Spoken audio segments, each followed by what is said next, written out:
Hi y'all, thank you once again.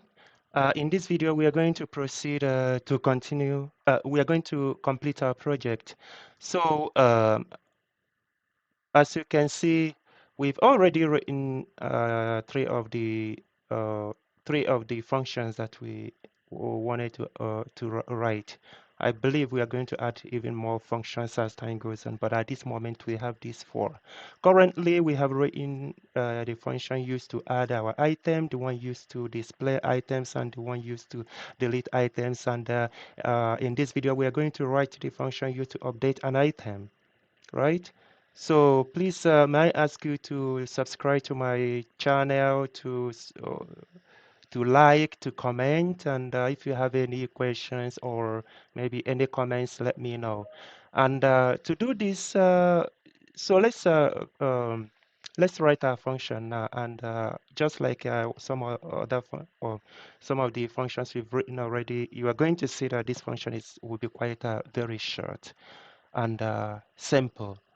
And so in order to do that, let's proceed by declaring our function. So let's call it item,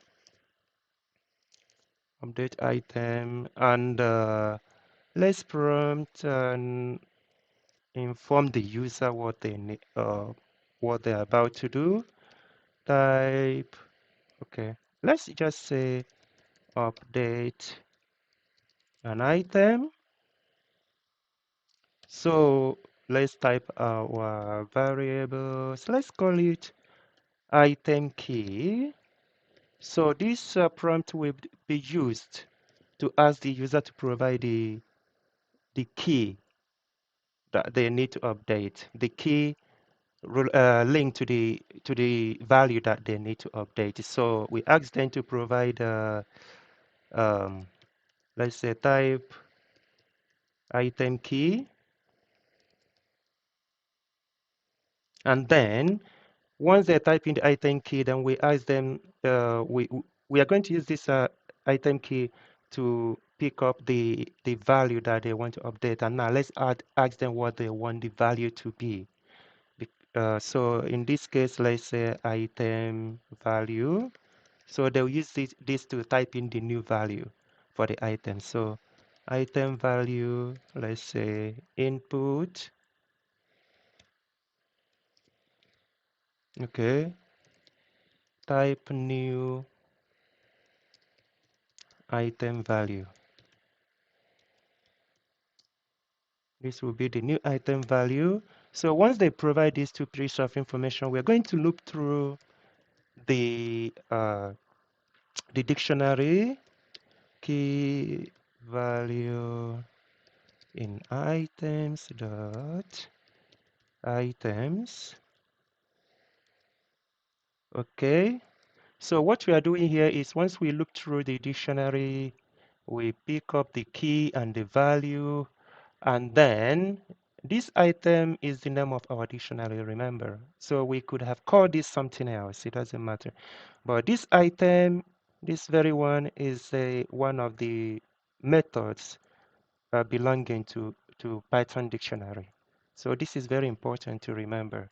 So you probably called your dictionary something else. So this is where you write what you called your dictionary. But for me, the name of my dictionary is items. As you can see where I declare the dictionary here on the top, I called it items.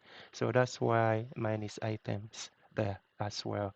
So once we look through the dictionary, so now if um, item key, which the user provided, exists in the keys, right?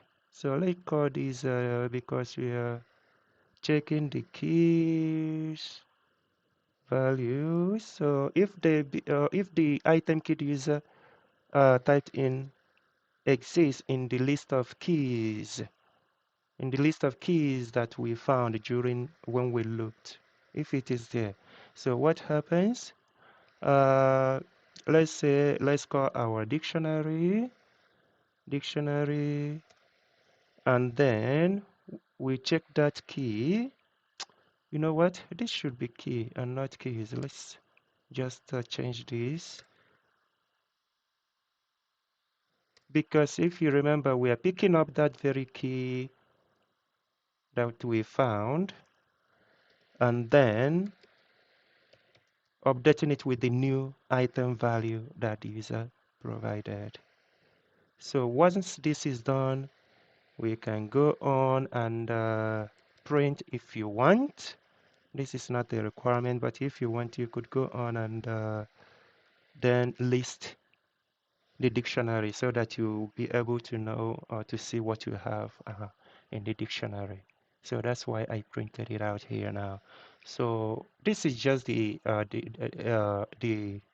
function. Like I said, it's a very simple one. So what we do, we'll just go on and call this function on the top. So we have a b c. So let's call this one here if option is c.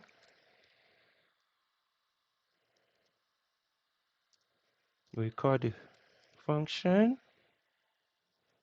Okay, remember we've already written other functions, so you can check out other videos that are that will get suggested here, and we also put them in the description box. So just watch the other videos so that you will know how we got here. So now that we have the function written, let us try that.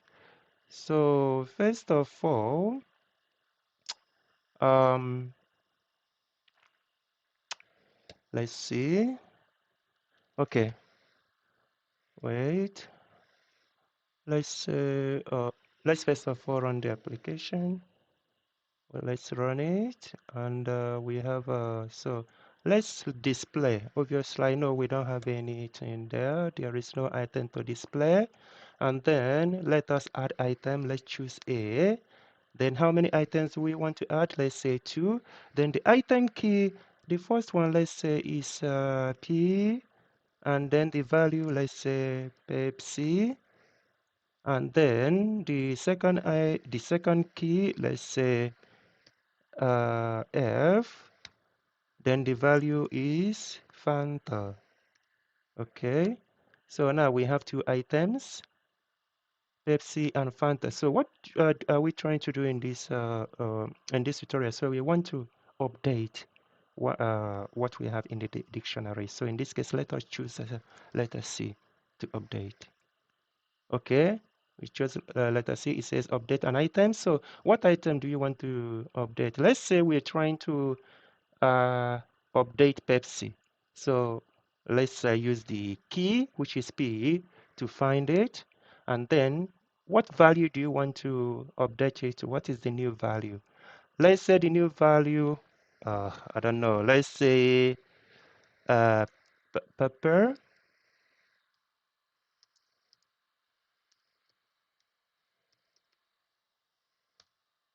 right? So you see, P now becomes pepper. And then we still have our Fanta. So we've used this function to update the value of our dictionary. So that's it for this video.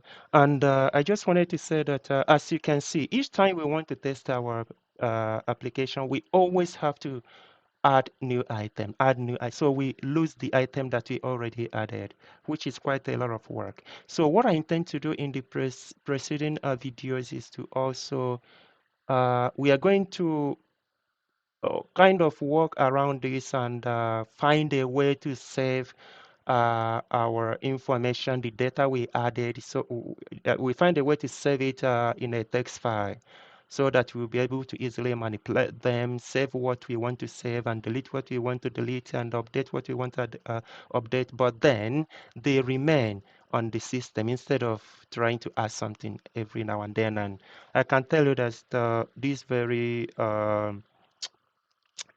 will be a very interesting thing to do because it's quite a very great skill for anyone who's working with Python. So we are going to do that as time goes on. So thank you so much for watching, and please subscribe, comment, like my video, and we keep on providing you with short, very simple tutorials. Thank you so much once again, and talk to you later. Bye.